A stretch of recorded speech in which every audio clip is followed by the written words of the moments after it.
கர்த்தருடைய பரிசுத்தமுள்ள நாமத்திற்கு ஸ்தோத்திரம். இன்றைய நாளின் கர்த்தருடைய வார்த்தையாக சகரியாவின் புஸ்தகம் 3வது அதிகாரம் 3வது வசனம்.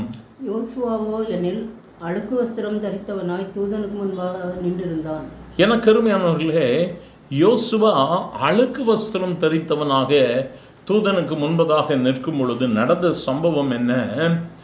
தேவன் அவர் தமக்கு முன்பாக நிற்கிறவர்களை நோக்கி, இவன் மேல் இருக்கிற அழுக்கு வஸ்திரங்களை கழித்து போடுங்கள் என்றார்.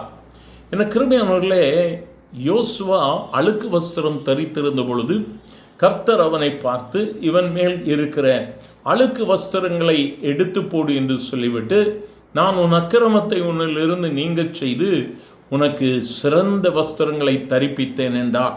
எனக்கு அருமையான தேவப்பிள்ளை, அருமையான ஒரு வேத பகுதி. இந்த நாளிலும் பலவிதமான உலக பிரகாரமான காரியங்களினால் நம்முடைய வஸ்திரம் அழுக்கப்பட்டிருக்கலாம், ரட்சிப்பின் வஸ்திரமானது பழுதடைந்திருக்கலாம். ஆனால் இந்த நாளிலே கர்த்தர் அந்த வஸ்திரத்தை புதிதாக்க விரும்புகிறார். இந்த நாளிலே கர்த்தர் உன்னுடைய வஸ்திரத்தை புதிதாக்கி அவர் உன்னை இந்த உலகத்தின் முன்பதாக எடுத்து நிறுத்த விரும்புகிறார். நாம் செய்ய வேண்டியதென்ன?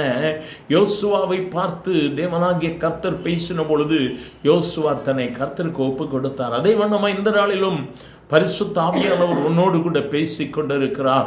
உன்னை அர்ப்பணிப்பாயா? உன் இருதயத்தை திறந்து கொடுப்பாயா?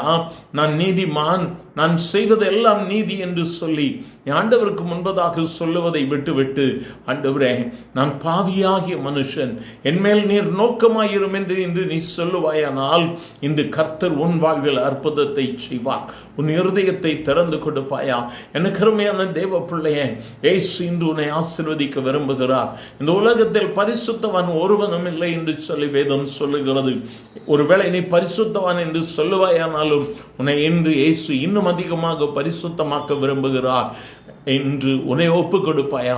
நம்முடைய சுயத்தின்படியாக அல்ல, கிறிஸ்து இயேசு மட்டுமே நம்மை பரிசுத்தமாக்க முடியும்.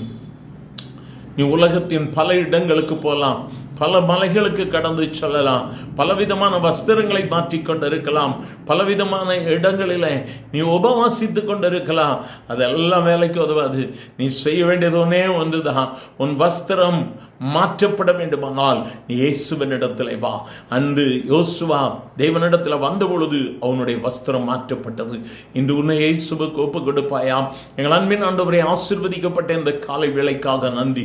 உலகத்தின் பின்னாக ஓடி, உலகத்தின் தத்துவங்கள், உலகத்தின் காரியங்களுக்காக தன்னை அர்ப்பணித்து, ஆண்டவரே, நிம்மதி இல்லை, சமாதானம் இல்லை, எனக்கு வாழ்க்கையில எல்லாம் தோல்வி, ஆண்டவரே, எல்லாம் புறக்கணிக்கிறார்கள், குடும்பத்தில் ஒதுக்கப்பட்டேன் என்று சொல்லி இந்த வார்த்தைகளை கேட்கிற உம்முடைய பிள்ளைகள் மேல் பரிசுத்த ஆவியானவருடைய கரம் இறங்கும்படியா இறங்குகிற தயவிற்காய் நன்றி ஆண்டவரே.